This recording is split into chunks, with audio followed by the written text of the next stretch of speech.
মুসারে আল্লাহরে জিগাইবানি, আমি গরিব মানুষ, আমি ভালো কিছু কিনতে পারি না, ছেলে মেয়েকে ভালো কিছু খাওয়াইতে পারি না, ভাঙ্গা ঘর, এত গরিব, ভালো করে ঘর বানাইতে পারি না।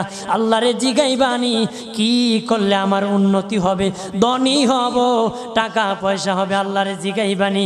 আল্লাহ মুসা নবী কই ঠিক আছে, আল্লাহরে জিগাইব তুমি কেমনে ধনী হইবা।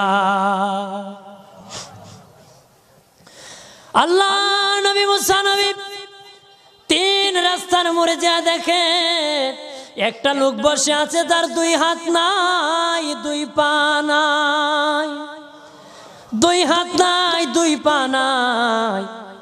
ওই লোক ডাক দিয়া কয়, মুসা রে, জীবনে কোনোদিন নিজে হাঁটতে পারি নাই, নিজ হাতে খেতে পারি নাই, কেউ খাওয়াইলে খাই, নতুবা উপবাস থাকি, বৃষ্টি আসলে ভিজি, সেখানে আমি আবার